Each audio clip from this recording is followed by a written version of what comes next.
What's up, everybody? Welcome back to another Just Your Average Teach podcast. Today we have another new person today. I finally convinced somebody else besides Colt, besides Mai, to come in and join us and everything. He's probably the longest standing friend I have currently right now. He probably has one of the most interesting stories of how to meet me. One thing you'll find out with a lot of interesting meeting me stories, a lot of people have them. To me, I feel like he's probably got the best because it's just so strange. We'll talk about that later. Right now, I want to introduce you to Tyler Knizer, otherwise known as TK. Good to meet you, world. First time partaking in any kind of podcast like this. And, yeah, I definitely say as far as meeting people stories goes, you were an interesting one, mainly because of how long ago it was and how vividly I can still remember it, but... I mean, so let's go back. We met second grade.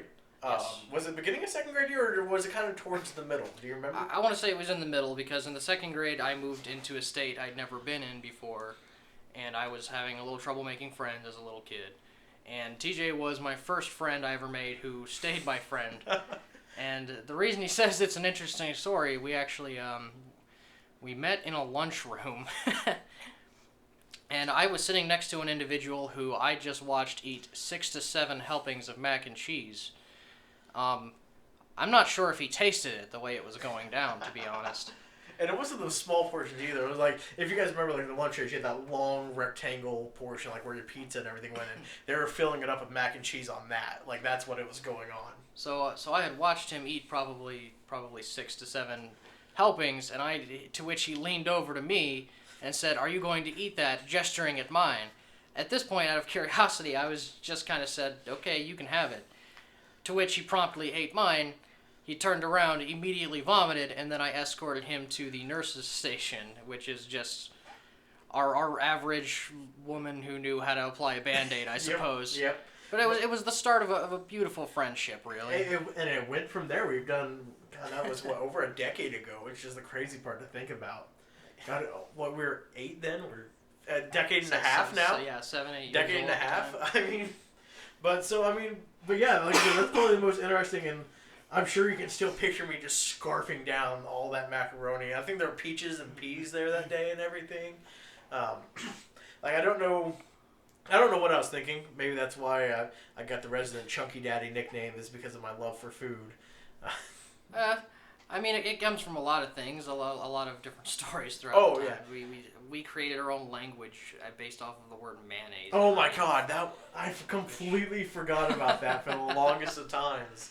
Which everybody knew it was fake. Everybody knew it was bullshit. Oh yeah, absolutely. We just played it off like it was some fancy thing that we were geniuses. Yeah, God, that was like a Jeff Foxworthy skit that we got from Ray or something. Like, oh, don't even like that mayonnaise. Mayonnaise, a lot of people around here. Like that, just the name of that guy individual is cringy now, but back in the day. Like, just think about how much we've changed from the second graders who met each other to now. Like, it's been a wild ride. It's Mr. Bowen's wild ride. That's really all it is. Yeah, you're right. I definitely wouldn't use Mr. Bones' wild ride as that. Spooky, scary skeletons and But yeah, no. But so, like, at your core, you're like me. You love video games, just like I do, and everything. I mean, it's 2019. I'd say most everybody does anymore. But you and I, we've also had a lot of similar tastes when it comes to video games. We both love Dark Souls. You got me into Dark Souls. You didn't sell it 3 times like I did. Actually, I did sell it 3 times. Oh, did you? I did sell it 3 times, and then I came back that 4th time and sold it. And then something clicked. Yeah, but, I don't know what it was with me, but like... For me, I know what it was. It's from...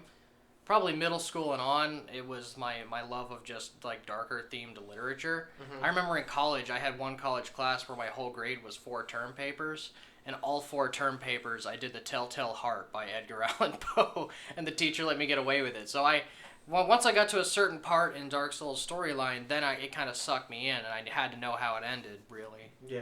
Who was the hardest boss for you, you feel, in Dark Souls? The original Dark Souls. The original? Yeah. Probably Artorias, just because he was human-sized, which meant that you couldn't exploit him being a big dummy. Everybody had trouble with Ornstein and Schmo, but if that's even how do you pronounce that? Schmo, Schma? I always go Schmo. It's Ornstein and Schmo, which is crazy because like you hate them. Like you hate going up against them. I have a love-hate relationship with them because you can summon your good friend Solaire. Praise the stone. But yeah, no, they're just 10 layers of bullshit. But like it's weird because like I remember you were telling me like, oh, you're gonna hate these guys. It took me so many times to beat them, and then I go there, I text them, like, by the way, just beat them on my first try. Hashtag suck it. By the way, eat shit for that. But then like you're like, oh yeah, not Artorias, Gwyn, Lord Ascender, easiest boss in the game. He is. Meanwhile, I'm there. How to parry. Meanwhile, I'm there. Attempt 150 because I have those little pitch counters and everything. And I'm like, fuck you, Gwyn, you piece of shit. Let me kill you. But yeah, no. But you know, we also like other things that we liked. For Honor is a big game that you love. I used to play it quite a bit, and on like the tracker, I was, according to the website I was finding, I'm not sure how legitimate it is, but I was in like the top 0.5% of wardens in the world for a while. I don't know how that stands now, but I remember when the game first came out. Were we still in the 360 or was it the 1 at the time? I believe it was the 1. I don't think For Honor made its way to the 360. I couldn't remember, but it was me, you, and Dakota at the time, Frobro. And the entire dabbing law daddies.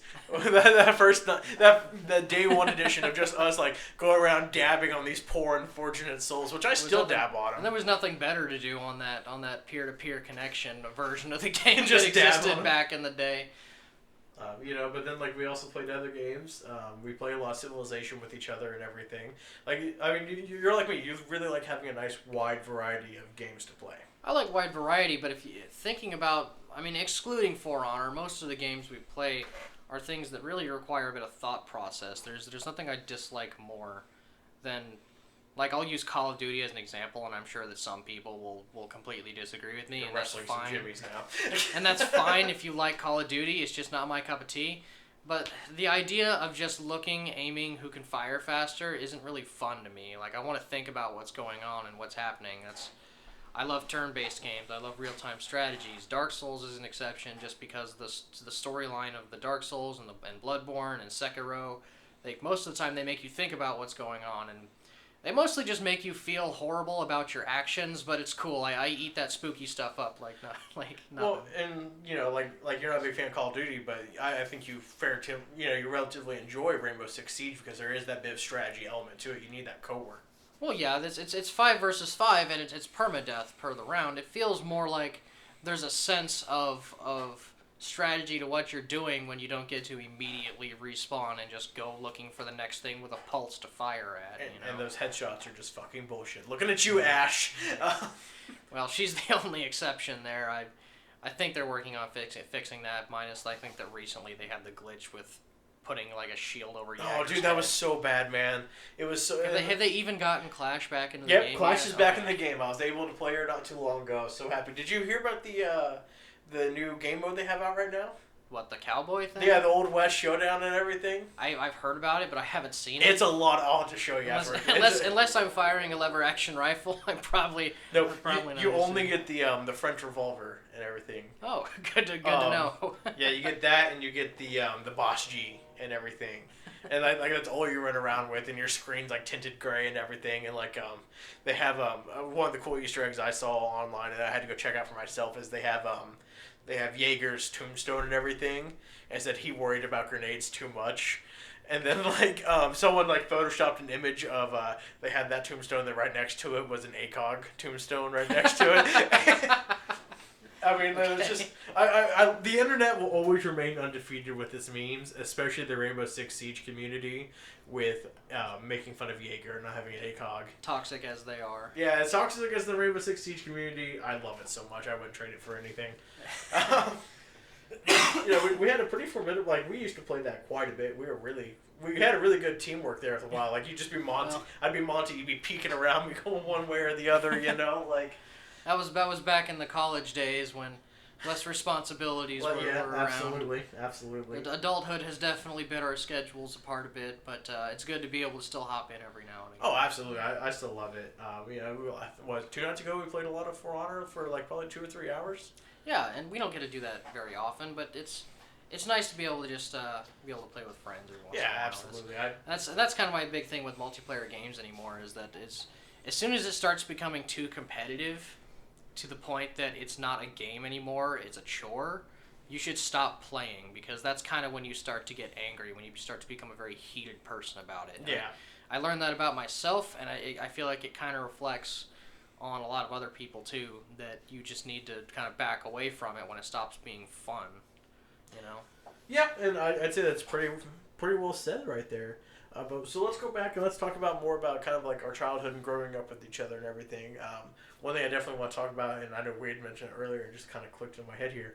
You remember those firework parties that we used to have at Dakota's house all the time? I do, vaguely. I recall mostly just getting sugar highs as little middle schoolers with all The the Scooby-Doo food. snacks. No, that was you guys. I was just raiding the soda fridge all Yeah, night. Mr. Pibb, all the time, man, all the time.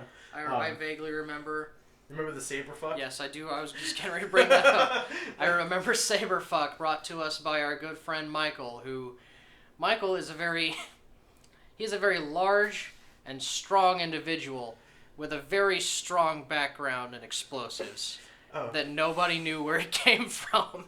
The Sabre Fuck, literally, it was a monster can that we ripped open in half. We took a bunch of M80s and those artillery shells and everything, cut them open, took all the black powder we could, put it into the monster can, retaped the monster can, put more black powder in there, took a fuse from the artillery shells, we tied them together to make it long enough, and then we just lit it and threw it. It was a shrapnel bomb. Well, not only that, around the can he also had strapped and tied more artillery shells. Yeah, and so M80s. it looked almost like the size of a soccer ball with about 12 fuses coming out of it.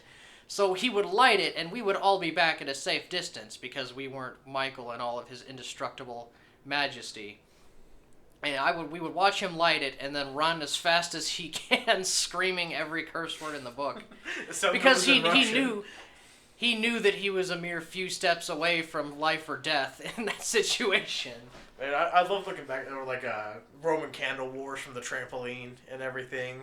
Yeah, I mean, there's a lot of good times. I remember we could never get you into that Rage of Bahamut game, and thank God you never fell into that trap. Yeah, Rage of Bahamut, I remember that. That was I actually was bringing this up to a coworker recently about that, is that Rage of the Bahamut was the first time that myself and several of my friends all got acquainted with the first, like, addictive, totally not trying to take advantage of you iPhone application.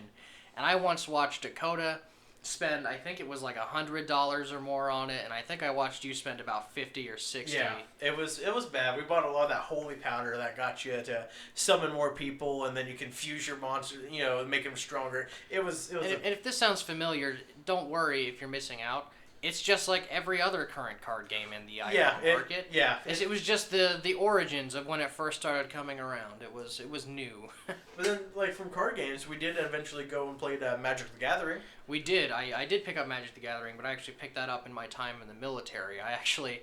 I trained to be essentially an IT guy for the Army. And whenever I was there, I was training on Fort Gordon, which was essentially Fort Nerd. And on the weekends, I picked up all kinds of fun nerd activities like Magic the Gathering, and that's actually where I learned how to pick up a few of my my swordsmanship classes, which sounds like total nerd stuff that most people will now judge me for, but that is something I learned how to do on Fort Gordon, was longsword fighting. I mean, there's nothing wrong with being a nerd. We're both nerds at our heart. Most people that listen to this are going to be nerds as well. Be proud of who you are. Be proud to be a nerd, because it's awesome to be a nerd. Nerds are going to rule the world. I remember Tucker Bowman used to tell me that all the time. Tucker Bowman is probably going to be the next Elon Musk, if we're being honest. I bet you as soon as Elon retires, we're going to see an old classmate by the name of Tucker Bowman show up and take his place. And he's going to be the first person to fly a car on Mars. Like, the dude was a genius. Yeah, him and his brother, they're both geniuses. So growing up, our dads were very close. Both our families were very close and everything. We played a lot of baseball with each other and everything. Not really a whole lot of interesting stories from baseball, just like, we got closer and closer. Our baseball stories are like this everybody else's baseball stories. You played baseball until eventually you didn't want to anymore, and you stood up to your dad, and you're like, okay, I don't want to do this anymore, Dad. Yeah. It's everybody's baseball story. I was like, mine, I just kind of stopped after high school and everything, just because there was nowhere else for me to go at the time. But then, like, after, I'd say after high school is kind of where we've always been close, but we got closer once we met Johnny Boy from Casey's and everything. And you guys have heard some of the stories about drinking, but there's more, let me tell you, and it's not John good. was our bad influence friend. That if you're listening to this, that's not an insult. You were just the one who helped me have a good time. You helped me experience college to its fullest. Like, one thing I won't forget is our first Halloween party up there. You remember that? I do. That was rough. I vaguely remember the day after as well. I remember waking up in the back of a car and hearing a friend of ours ordering 14 McChickens. Yeah, I think I remember him ordering 14 McChickens, and the woman on the other side of the microphone at McDonald's had to pause and was like, did you say 14? Yeah, sweetheart, I said 14. And then he looks back at us and goes, what do you guys want?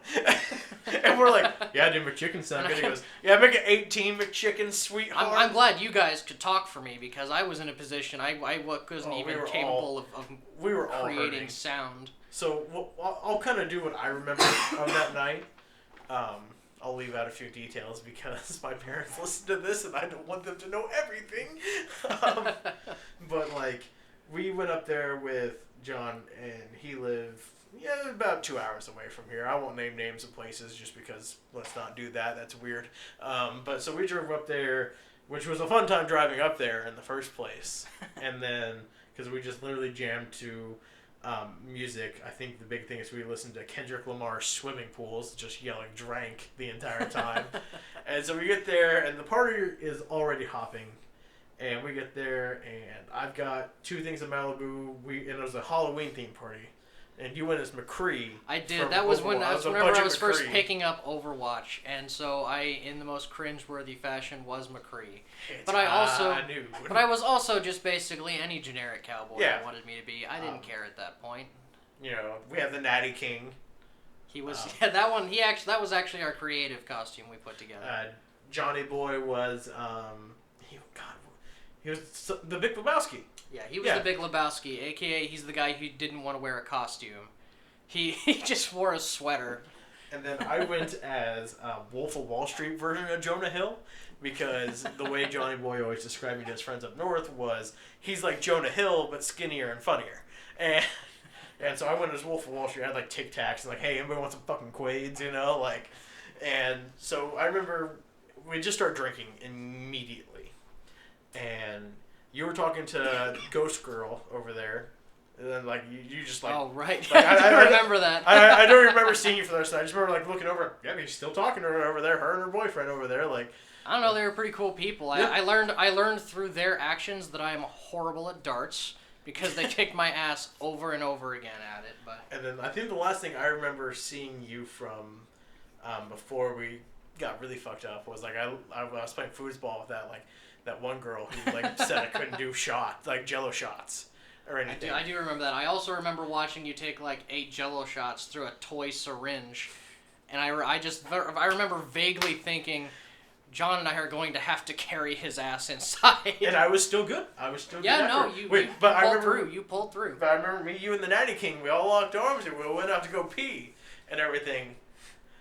I don't remember that. You don't remember this? No, I don't. I remember walking out to go to the bathroom once, and you were walking by us, and then you go, dude, I'm fucked up. No, it was actually like on our way back, we all kind of like locked arms and we were swaying and everything, and John walks out. He goes, dude, where the hell have you guys been? And I looked at John like, dude, we're so fucked up right now. And he goes, it's been an hour and a half. Like, John, I just did like 10 Jello shots because this girl said I was a pussy and couldn't do it. Like, I mean, I don't know what you expect from me. If someone calls me a pussy, I'm going to start doing Jello shots. This is a prime example. Please do not judge us for who we currently are by these stories. Oh, no. Because, you see, this is back on our bad influencing days. We've matured quite a bit since then. Yes. It may have only been 2 or 3 years ago, based on some of these stories. You'll get one where it's just 2 years ago. But we changed a lot. Our priorities changed a lot, and then we realized drinking is expensive. Yeah, that's what did it. It was the expensive part. But especially, I have expensive taste as well. I'm definitely a Di-Serono. I love Di-Serono. But like I remember, like you went into the house and fell asleep. Yep. And we kept drinking. And then, I'm always the first person to go. I just get tired. There's nothing wrong with that, man. Like, except whenever I put fire sauce on your lips. We'll get to that story later on. Yeah, no, you can just stop that story right now. Just stop that story right now. I'm always the guy who's getting like stuff like the sauce, and I'm always the guy you put the soy sauce in my drink. I'm the guy you shoved a whole ass Subway sandwich in my drink when I went to the bathroom. Yeah, that was with Dakota a very long time ago. See, I don't remember that one. That was a very long time ago, but I remember it because I'm keeping tallies of how many times I have to poison your food. Well, I mean... Right now we're at like 5 or 6. I remember the soy sauce one because you went to the bathroom and I looked at John like, oh, this is going to be funny. Cut open the soy sauce packet, put a straw in there, put it back together, no worries. And then you just went through, because you were drinking, what, Pepsi or something? I was drinking Mountain Dew. Yeah. But just to clarify...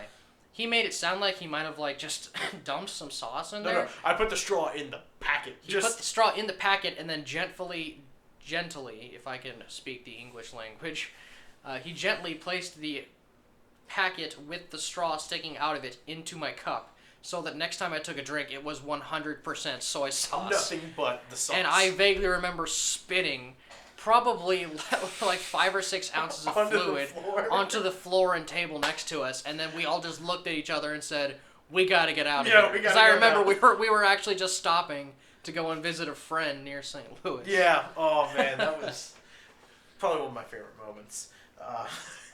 But then, yeah, driving back from that after that Rager, man, that was a rough drive home. That was a rough drive home. I don't remember much of it, to be honest. I spend most of my time back from parties just sleeping with my mouth open in the back seat. I remember John was still drunk. That's why Byron had to drive. But no, it was a good time there. We had a lot of good times out at John's house and the cabin and everything. We did. His down at John's cabin was a lot more relaxed of a situation most of the time. Oh yeah, it was just we'd be playing beer pong. I'd be like Ric Flairing or HBKing. We were mostly just trying to escape our responsibilities of minimum wage jobs and college problems. Fuck you, Casey's. Okay, well, I guess we're gonna name drop. Nope, fuck you, Casey's. I remember the day you quit. You had your apron halfway hanging on with 2 middle fingers in the air. Oh no, I wasn't even working that day. I did my okay. I'll tell this story real quick because it's a fun one. I worked on a volunteer fire department in my hometown and everything. And one day I left for a call. It was a supposed structure fire and everything. And it was like 7:30. I got off at 8. And I looked at my manager. I was like, hey, can I leave to go on this call? She says, yes, go do what you need to do. Don't worry about it. Love that manager. She was awesome. But then so I came back the next day for my shift. And the head manager chewed my ass for it because apparently we got busy afterwards and said that if I ever left for another fire call again, that I would be fired. And that's where I drew the line. I was like, okay, I'm done with this place, and which is ridiculous because her husband's a cop and everything, but like it doesn't matter. And so I decided like, well, you're gonna have to fire me because if something like that happens again, I'm gonna go. And so eventually I found a job. I did the phone interview over the phone in the parking lot of Casey's. Got the job, hung up, went into Casey's, found our manager, went, by the way, I'm done. I'm not even doing a 2 weeks notice. I'm done. You're a piece of shit manager. You treat your employees like shit. The management staff you have below you are shit except for one of them. You can go straight to hell, and left with 2 middle fingers extended. I was not very happy. Probably not the most best or professional way to leave a place, but I was a little heated, and rightfully so, I feel. Like, I'll justify that 10 times out of 10. And, that just comes down to, really, managers. Most people don't quit jobs. Most people quit managers. And, for me, I didn't even realize how bad our manager there was until I got a new manager. Yeah. I from that point in my life, I've worked at continuously better places as I gained more life experience, as I graduated college, and every single time life just kept getting better. And now where I'm at, I love my job, and my manager is great, and I love my coworkers, and it makes you look back to what you had before and think like, wow, I didn't even realize how much I was being mistreated. Yeah, like it was ridiculous. Like she'd always guilt trip you for if you couldn't come in and pick up a shift or anything. I remember. For those of you who don't know me, I'm very much into the idea of medieval history. I do a lot of history actually, not just medieval, but my favorite happens to be from around the years 1200, 1500. And my favorite story I have from working at that establishment was I had a day off and I was working a schedule with my college schedule as well. I was only getting about 3 to 4 hours of sleep a night. And I was trying to get some sleep on a day I had off, and she gives me a call, and somebody else had called in, and in an attempt to get me to come into work, she tried calling on my sense of chivalry, to which I promptly responded. I've always been told that arguing about this is like arguing with a Wikipedia article. She said, "It wouldn't be very chivalrous of you if you didn't come in, Tyler," and I said, person whose name this is, who I won't say, that has nothing to do with chivalry, because chivalry is the rules for medieval nobles owning a horse, stemming from the French word chevet, and that's where our car company Chevy comes from. And then I hung up the phone. I realized I sounded like a Wikipedia article, but I chose not to care, and then I went back to bed. I mean, and she just, she treated so many people badly. I wondered why we had such a high turnover right there. But anyway, that's in the past. We all, like I said, we made friends with Johnny Boy there. That's probably about the best positive experience I got from that place. But, you know, like we had a lot of good times there. I remember shooting the muffins like they were basketballs. That was always fun. Shooting the muffins, I remember answering the phone as WWE superstars. John, yeah, this is the Macho Man, Randy Savage. Just like... And we would answer the phones to random customers, and some people really appreciated it and liked it, and others did not. Nope, yeah, it was definitely a hit or miss. I guess they never miss, huh? You know, God, type deal. Cringeworthy. Did you see that she... Oh, this is going to go completely off topic. Did you see that she was selling bath water and everything? Oh, that's the same person. She did a version of that hit or miss thing. And yeah, your bath water. If you're listening to this in the future, we're currently in the Belle Delphine bathwater era right now. It's a sad time. It's a sad time, but if you haven't tried vaping it, give it a shot. Greatest high I'll ever have. Just kidding. Not one of those. Not one of those nightmares. Please don't do that. I'm not condoning you to actually vape that bathwater. Just don't even support. Disclaimer. But yeah, so. You know, I guess, you know, one of my favorite trips with you and Johnny Boy was our Metallica concert. My first concert, actually. The Metallica concert was it had its high points that were extremely great, and for me personally, and not you two, it had its low points. The Poison Ivy. I don't know how it happened. We basically got to live on this little area by Lake Michigan for 2 to 3 days, and before the concert, we decided we wanted to go and hang out on the beach for a while. Yep. And somehow, on the walk down to the beach that all 3 of us took, on the way back, nobody got an extremely bad case of poison ivy except for myself. That was only me. Yeah. I don't know how that happened. We felt so bad for you, too, because we're just like, oh, man. Because like it was like day 1, like day 2, you're waking up and you're like, oh shit, I've got so much itching, and then like I remember just looking around like, well, it looks like we're day drinking today then, aren't we? Yeah, we day drinked and then God, that was a rough And then we day. went and saw Metallica, and you guys are enjoying Metallica. I am also enjoying Metallica, but I am doing so just a little bit less because I can feel my skin trying to kill me. But so let's break down that weekend. So we drove up there and everything. First night, we stopped by a local gas station. We got some brews, and we sat down on the beach when I think we weren't supposed to. Drank some beer on the beach and everything. Of course, we picked it back up, put it, threw it away, recycled it because the person I was staying at. Because we're pro-Earth here. Actually, what up? Yeah, recycle. You know, save the whales, save the ocean. Come on, people. It's 2019. Let's do it. But you know, so like we drank on the beach and we went back, and then like that next morning, you're like, dude, I've got some bad poison ivy, and it was rough for you. I remember I have no idea of, like, how did you guys not get it? Well, That's what got me. So, like, I've been in poison ivy situations quite a bit. I've never gotten it, so it makes me wonder if I don't have some sort of resistance to it. Well, I'm glad you're special, because that was horrible. But so then, like, we looked around, we're like, well, we were going to day drink tomorrow. Let's go ahead and day drink today. And that was rough. I remember, I'm not sure if you guys have ever heard the song Caribou Lou, but we made some of those. And I remember John, like, his version of day drinking was, let's just stay buzzed all day. Mine was, we're drinking at 11, I'm going to get blackout by 2, fall asleep. And yeah, then, I think I went vaguely the same direction as you. You did. Because, like, I remember waking up after passing out, and because I was in my room, I look up, and there's a deer in the window staring at me, and I walk out shirtless to you guys in the day room. I'm like, guys, look over there. And you're like, oh, shit, there's a deer over there. Like, what the hell? It was a very majestic moment. I felt one with nature in that exact brief moment of my life. And so then we drove to Chicago the next day, and we went and stopped at John's cousin's house? Yeah, John's cousin. Yeah, it was his cousin. And worked at this little, like, what did he even do? Was it like a marketing thing? I don't remember, honestly. But anyway, and then so we drove to Soldier Field where Avenged Sevenfold, one of our favorite bands, opened up for Metallica. We tried to go to the Shed Aquarium because we thought it was free.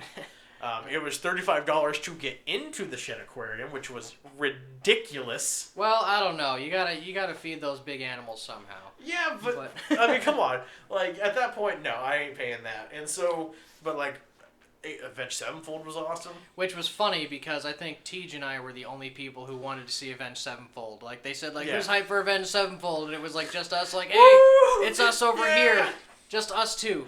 And then everybody else was there for Metallica, which we were. We were there for Metallica, but we're like, oh, fuck yeah, Avenged Sevenfold too. Like, this is my first concert ever. I'm like, dude, Avenged Sevenfold and Metallica, never going to go to a concert again, which isn't entirely true. We went to several concerts later on in a span of a weekend. We'll get to that later. But, like, Avenged Sevenfold killed it. Metallica killed it, you know. I could have done without everyone. That was right after they released that new album. Well, I can't remember what that was called. The Avenged Sevenfold or Metallica? Metallica just released a new album. I believe it was something to Destruction. Hardwire Self-Destruct. Hardwire Self-Destruct, that's right. So that was wicked to watch. And then we drove home the next day. And I remember we had to stop somewhere and you had to... We stopped at the tiniest little ghetto restroom in the middle of nowhere. It was like a nature park. It was. Yeah, it was like a nature park where I basically just went to the restroom and applied what seemed like a full 2.5 bottles of this anti-poison ivy cream as I'm dying in the back seat. Yeah, I felt so bad for you, man. I was like, dude, we need to get him home. He needs to, like, soak in chlorine or something. Like, it's bad. That's essentially what I did. I just picked the deadliest chemicals I could find and threw them into a bath. Die. Like, but then so, like, Louder Than Life was our next concert. Louder Than Life, I had actually been to Louder Than Life one time before with our friend Michael, who created Sabre Fuck a little earlier in the podcast. Louder Than Life, to me, is probably the best concert I've ever gone to. Actually, it's more of a festival. It's a 3-day weekend. It's 2 to 3 days, depending on how big they can get the lineup. And every time I've gone, it's been fantastic. And I invited the Tej, and I think that's where you got introduced to Beartooth, if I remember. I was introduced to Beartooth a little before that. And then I got to meet Beartooth there and everything. And I remember Tej helped me get a signed Lacuna Coil CD, so that was pretty cool. But, like, let's see. Who all was there? It was... See, I know that Beartooth was there. Beartooth was there. Stone Sour was there. Stone Sour was there. I can actually pull up the whole lineup. Ozzy Osbourne was there. Ozzy was there, but you can tell he's getting tired. And then poor Ozzy, man. Oh God, what's his name? Rob Zombie was there. Rob Zombie. Hailstorm was there. You know, there were a lot of really solid bands. And then God, we could probably spend an hour talking about this festival, man. Like, so let's just go to day one.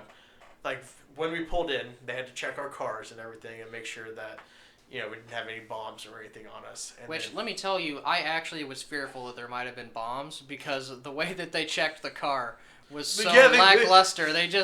they opened the trunk for a second, then they're like, yeah, it's it's good. probably not a bomb. Yep, they got like a cooler over here. They've got some tents that looks like an IED, but we're all good. Let's just go ahead and go. So they're trying to set our tents up in the dark. Yeah, we showed up very late, and we both had again. tiny personal tents. And I remember setting up those tents in the dark in the light of one of our phone's flashlights. Yep. And then I immediately went to bed. I went over to our neighbors, the Joneses, and like partied with them for about 3 hours. And I think, if I remember correctly, didn't you say they were swingers? Yeah, they were swingers because they looked at me and they were like, "So, you a swinger?" And I'm like, "What's that?" And just like I had no clue. That poor innocent voice you just pulled off. Like, because I didn't know what a swinger was at the time. I was somewhat, like I was like, I'm sure it's a sexual thing, but every time like a sex swing or like I don't know what you're talking about. And then I found out, and I was like, no, I'm not really into that. But everyone else around us was apparently, and I was the awkward dude just like sitting there as they're all feeling each other up, and I'm like, I'm gonna go, guys. It was nice meeting you. And they're like, no, wait. You want to do some drugs? I'm like, also no. Like, thank you though, but. So then we wake up and we got our wristbands on, and I didn't know what to expect. You knew what to expect because you've done this before. I knew what to expect, and I knew exactly what I was thinking about. I was wanting to go and get that burger that they have every year. They literally advertise this stuff they call gourmet man food. Oh God, that was so good. The one thing I look forward to, and they have literally, it's like 300 yards with 3 different stadiums playing music at any given time, and on. The stadiums are on the 2 far ends of the 300 yards, and then the 300 yards of the side are all just food places, like the whole way. And the best one, in my opinion, is it's some place in Louisville that you can go to where they literally have burgers with mac and cheese inside of them. You take a bite of the burger that looks unassuming, and then mac and cheese falls out of it. Man. Like I remember, like, and then for a brief moment, to it. Like for a brief moment, you can see God, and He tells you, and He'll tell you a bit of prophecy, and you'll come back and you'll phase back in, and you realize you're eating this delicious burger, and you've already forgotten what God told you. Yeah. Like you're just too busy focusing on this delicious piece of amazing. I don't even know how to describe it. It's not food at this point. It's a gift. It's ambrosia. Ambrosia. That's what it is at this point. But like, so I remember me and you are very different styles of wanting to watch music. You're very much like, let's get in the fucking pits and kill somebody. Yeah, I want to be in the pits. I want to throw elbows, and I want to get hurt, and that's probably a bit masochistic of me, but. And I'm very much like, yeah, I'm just gonna chill back here with my beers and just kind of watch the show and enjoy, And like we went to the pits there for a bit, you and I, and then we got separated and lost each other for the entire day. Which you scared me to death actually, because by the time the night of the first night was over, I was sober. I had no more alcohol in my system, and I remember the plan was to meet back at this tree in the center of the field, and they were like ushering us out. They were like, everybody get out, come on, just move with the crowd. So I was like, oh crap, okay, I guess I have to move with the crowd. And I ended up getting sucked into this group of a million people. The vortex. That was being forced out of the side gate into the camping got off area. the stage and was like, all right, everybody fucking out. And I guess TJ was far back enough that he wasn't in the vortex, so I just scoured. I was walking the campgrounds, and I did probably like 4 laps, thinking, oh my god, TJ's dead. What happened? I was standing there, and like I was still talking to the bartender as they're cleaning everything up that night. And they're like, you gotta go, dude. And like police officers and security like, yeah, man, you gotta go, I'm like, but my friend's supposed to meet me here. I'm like the only one still standing there, and they're like, it's okay, you'll find him, just go. And like I remember you told the Jones, like, I think Teach dead, because earlier that day I told you about how you're in a desperate situation in life when you go and ask the swingers next door for help. Like, because I remember, like, we saw each other at random points throughout the day. The first time you saw me was after I went crowd surfing and got dropped flat on my spine. Yeah, and I remember finding you in the campgrounds, because I remember, like, I was walking, it was towards Was I wearing my sloth shirt? Is that the only way you found me? No, I found you because everybody else had gone to bed, and I'm still looking around for you, and what I'm assuming is my injured friend. And then you just come walking, but there was the light of the stadium from behind you. So it was just like your silhouette, and I was like, oh, there he is. Yeah. Now I don't have to call a hospital But tonight. like I remember, Thank God. the last time I saw you was shortly after like this guy's crowd surfing. He just straight like kneed me in the back of the head and he fell on me, and I was like, dude, I'm pretty sure I've got a fucking concussion. Like, Yeah, people can be real dicks out there, and we got you back, and we made sure that you were feeling okay. yeah. And then after that, like, once I knew you got your bearings, I got back into the pit, and then I just couldn't get back out for most of the I night. just sat back and drank. I was like, I'm not going back in there. Like, I'll sit here in my Jack and my Angry Orchard and just drink, you know, and enjoy the concert. Like, I remember watching Five Finger, which is pretty cool.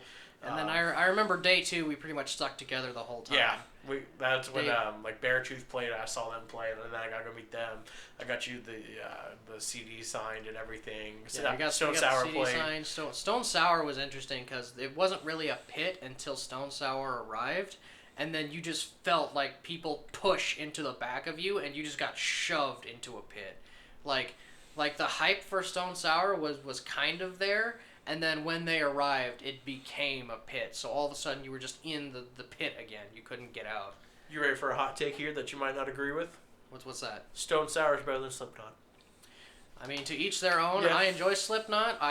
Which again, that makes me sound edgy, but I love that spooky shit. I've got two songs. I just recently bought 2 songs of theirs on my phone, and I bought the End of the Spider-Verse album. I'm actually pretty excited because I know that Slipknot is going to be releasing a new album here in August. I'm excited for that.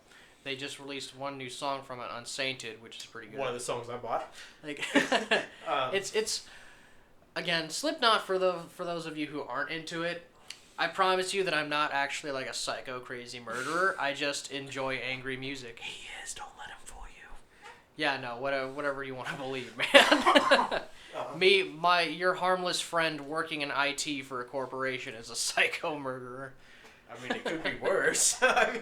But, you know, so, I mean, that was a lot of fun time there at Louder Than Life. I want to try to make that like a yearly thing once I get done with school and everything and kind of normalize life. And once you kind of get on your own thing that you're doing and everything, I want to make that like a yearly thing because, honestly, that was a blast, you know? Like, besides everyone smoking pot and everything, you couldn't swing a dead cat without like, hey, you want some drugs? And I was like, dude, if a DEA agent runs down here right now, he's getting a promotion. Like, that's all this is. It's just...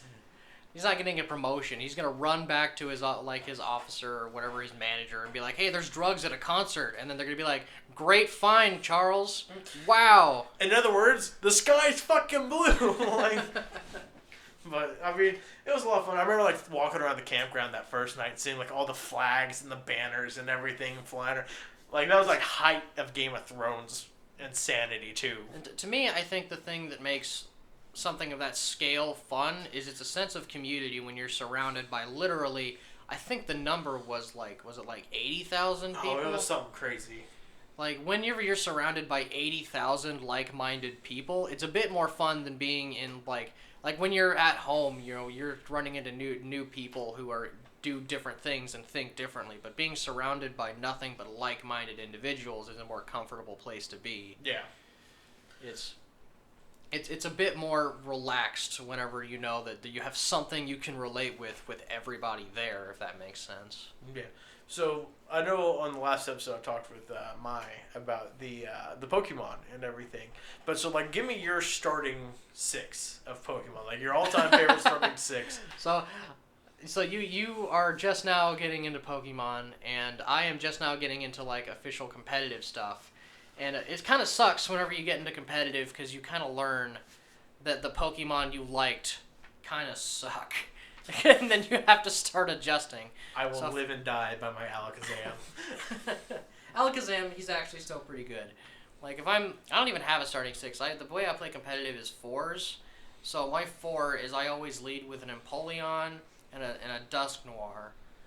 And then I follow it up with a, excuse me. I usually follow it up with a Ferroseed and an Escavalier. And if you know anything about Pokemon, all 4 of those Pokemon, while differing in types, are all very like knightly and formal looking. Escavalier is literally just a knight. And Dusk Noir is the exception. He's a bit of a... He's kind of just the ghost, because again, I like that spooky shit. Give me that spook puss. but I like that spooky shit. And then the other two guys are just shield walls. They're huge. They have a huge health pool. That's kind of I guess means I play stall, which means people don't like me. I play the long game, but you've always kind of been the tanky and the knighty person, you know. Like I remember when and get ready for a throwback here that's gonna make you cringe.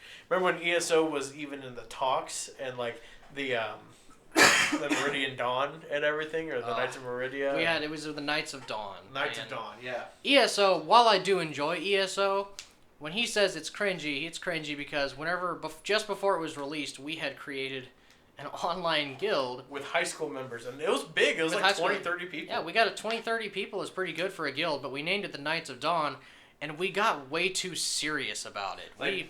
The game hadn't even been released yet, and we were getting into arguments that were ending friendships. Yeah, it was still a year out. Like we had this whole hierarchy and everything. We have our own like guild web page and everything. And like one thing I love is that we did like the role playing and everything. I love that. But like then we had like people backstabbing each other before the game even starts. The game's not even out, and we're just getting. I remember Dakota and I, the Fro Bro that you hear about, which that name's used out of irony and nostalgia anymore because he doesn't even have the Fro. Yeah. But we got into an argument just because of differences in the game. I don't even remember what it was. Yeah, exactly. Like, it's one of those things, like, I'm just, like, looking back, I'm like, wow, we were so dumb, but, man, that was, like, a big impactful part of our lives at the time. It was kind of funny, because the way we resolved it is we sat down at a local pizza joint at, like... Oh, my God, yes. It was, like, 7 or 8 at night before they were closing, and we're just eating pizza outside, discussing guild matters. Like, it was, like, life or death. I would love to, like... I would love to get him back on at some point and just Dakota, and we've always, it's been kind of weird our entire lives, thanks to books and video games and movies. We all kind of carried these fake online personas that started with video games and Dungeons and Dragons, and then it kind of just became who we were. Yeah. TJ was always a bit of a utility guy. He liked to play Stealth Archer sometimes, but he mixed it up. But Dakota and I, Cavalry for life, motherfuckers! Like, That's true, but give me my horse back and take this horse cock.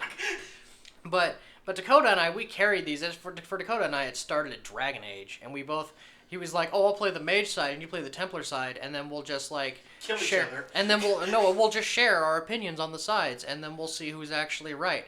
And then we did that, and then we came back at each other's throats, like, "No, the Templars are right. No, the mages are right." And it's. I'm not gonna spend. I'm not gonna spend all that time explaining that storyline. Yeah. But ever since then, Dakota's always been like our spellcasty mage character in any game we play, and I've been the big heavy knight with a huge shield in every game we play. And I just walk in like, so what do I need to be here? I don't know, but I'll. TJ was always our utility. I'm the Swiss Army knife. I'm just like, all right, I can do this. I can do. Teach wasn't there to carry a persona like we were. Teach was always there he was just there to have fun, and thank God for that, because if he wasn't there to remind us we're trying to have fun, we always would get too carried away, and we'd get into it. I remember Leroy Jenkins was the main theme for me, because why not?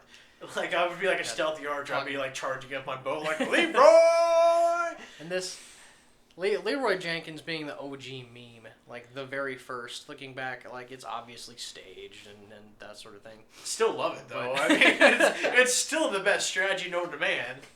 Like, I miss days like that where you could carry on this persona, and the only time you could do that anymore is whenever you play games like Dungeons and Dragons or Elder Scrolls Online, and it really, to me, playing games like that is kind of a form of escapism. Mm-hmm. A lot of people use it as escapism. Sometimes I do. Sometimes I do it just for fun. But other times it's nice to just like try and get away, you know? It's nice to be a part of something else. Yeah. And, like I remember one part of our escapism that you'll call was like, you remember playing like the original Rome Total War at Dakota's house? I do. And we'd choose our general to be, and we'd only play as that general, like we'd all be doing our own thing, but we'd be our we'd take control of our general and the general's family and so on. I also vaguely remember your general suiciding and just running by himself into an army. Yeah, that was so like, it was like the first battle, and like I'm not even like, I haven't gotten to the controls yet, and I click start battle, and what's he doing? He's charging. Right, like he's not listening to any orders. Yeah, he's just charging, and so like we were facing the Greek city-states, and he's like, "Yeah, I'm gonna charge right into this wall and pike off my horse." And I'm like, "No, don't!" And just. But I guess speaking of no, don't, we can go to the 21st birthday party of mine. Okay. Which But yeah, so the 21st was really rough. Well, I guess I'll start with where, because you were working for the first part of it. I was. I did not attend the first half. I was at work until midnight. And when I got off of work, I met up with you guys. And you were already pretty much past the point of no return. Yeah, I was gone already. But so I will lead you up to that point, and then I'll just let TK pretty much take it away from there. So it was my 21st. I met Johnny Boy around like 3, 4, 5 o'clock, somewhere around there at his house. It was immediately handed 2 beers at his house with his dad there. Like, oh, hey, you're 21 now. Have a beer, kid. You know, like... And so, you know, we started drinking there, and then John drove. We met with a few friends at the bar in our hometown, and had some more drinks there. It was really weird because there was one guy there who I had no clue who he was. He was just there, you know, like, you know what, whatever. We're just gonna have fun tonight. Then drove to where I live now, pretty much. Went to a few bars there, did a few shots, which were bad ideas. And then we went to the local Catholic drunk town and went to the bar there where I was handed they said it was my birthday, and where I was handed a mug that was just a giant boob. It was a boob mug. And I thought you were supposed to drink out the top. No, apparently you're supposed to drink straight out the nipple, which is a weird thing for me.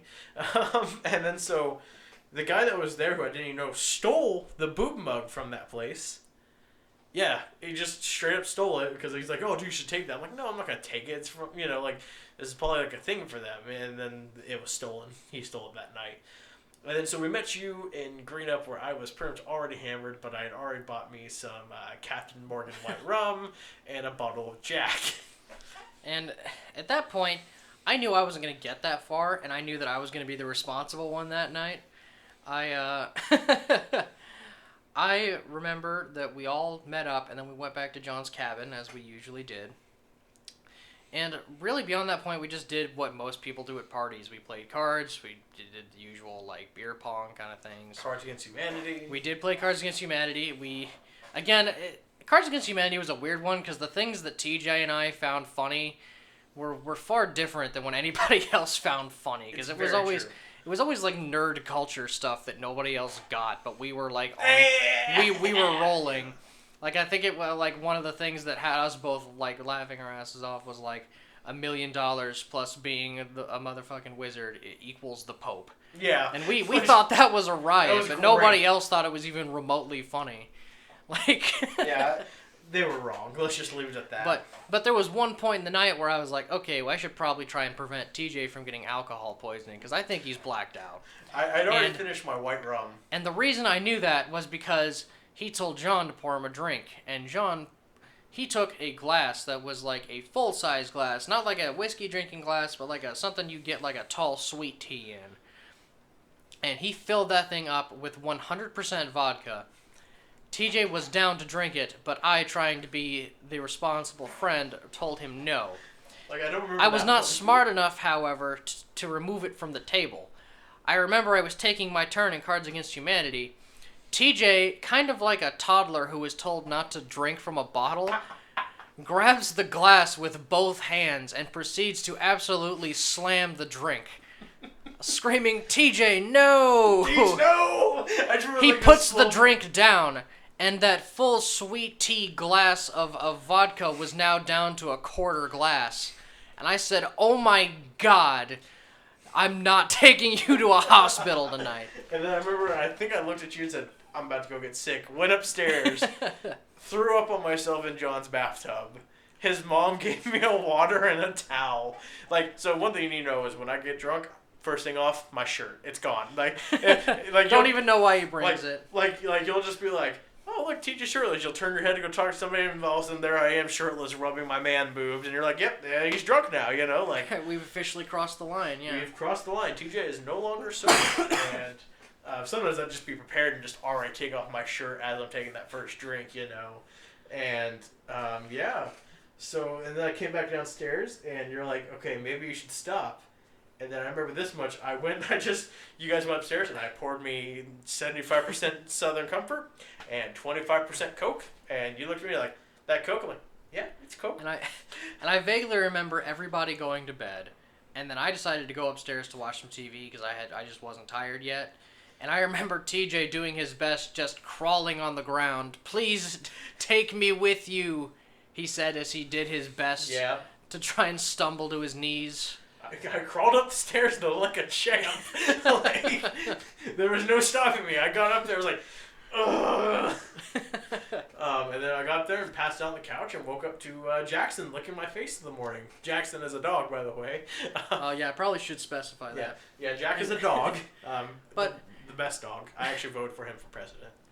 But really, I mean, it's nice to look back at these drinking stories and how times when you were crazier and younger. But we really are different than how we used to be. Absolutely, yeah. Like, if you were to try and tell us that we were like, hey, let's go have a night like that, I would hard My liver cringes now hard thinking no, about it. hard no, no. I'm like, thank you. I could do 2 drinks probably. Like, oh, hey, I know you want to drink, but have you read this sweet new book I just found? Yeah. Like, now I'm the stay at home and read a book type, and if you try and get me to drink even remotely close to what I was, I want to vomit at the idea of it, really. Like, so, you know, Black Blues are my favorite beer and everything, right? Right. And so the store around here sells Black Blues. I'm like, fuck yeah, dude. Like, I could get Blats every night. So, like, every once in a while, Maya will be like, hey, let's get some drinks. Let's just relax tonight. Let's have a little bit of fun. I'm like, yeah, I'll do that. I'm like, I'm going to drink this fucking 6er of Blats and everything, right? I'll get one and be like, yep, okay, I'm done. And just, like, throw the other 5 away. For me, I don't even enjoy beer unless it's a stout. It needs to be dark. And really, I'm only drinking one because it sits in your stomach like a damn pork chop. And I'm really more of like a liquor person. Like, I'll have 1 glass of Di Serono, maybe with like some kind of sour mix or something, and then I'm like, yep, that's good. I remember you told me before we went live that dark chocolate beer stout that we had. Yes, there was back into the Metallica story. Not really to recover it, but while we were there was a bar up in Michigan called the Stray Dog, and the best beer I've ever had in my life was a dark chocolate stout that place had. I can't find it anywhere else, and I hate myself for loving it that much because now I have to drive my ass all the way to Michigan between that and Oinks, you know? to get my hands on some beer that I actually enjoy drinking. But, yeah, so I mean, I can't really think of anything else really to go from there. Honestly, like I think it's a pretty decent closing point. Yeah, I think so. Pleasure to be be on the podcast, kind of speak out a bit. Nice to meet you, Internet. You know, and so if you guys like what you heard, I really enjoy doing this stuff. I can tell by watching, kind of the views and everything that you guys like as well. Like I said, if you get me to the 100 subscriber mark, you'll get to hear the Hershey's Kiss story. So that's your incentive you're giving me? That's the incentive? That was the incentive. If you got me to 100, this is like episode 2 or 3, I did this. I'm like, if you get me to 100, you get to hear the Hershey's Kiss story. Now, TK, is it worth hearing to tell your friends about? It's something worth hearing, but it's something that when you hear it, you're like, oh, okay. So that's something you got to carry with you. Yeah, there's something you'll never forget. But again, thank you so much for listening, guys. I know, like I said, it's our average. It's almost been an hour going now, which is awesome. Again, thank you so much for listening. Like I said, don't forget to tell your friends to come check us out. I'll drop links to, you guys can always go back and check out the other episodes and everything. TK is going to be back on again later. And never forget, JAT is where it's at.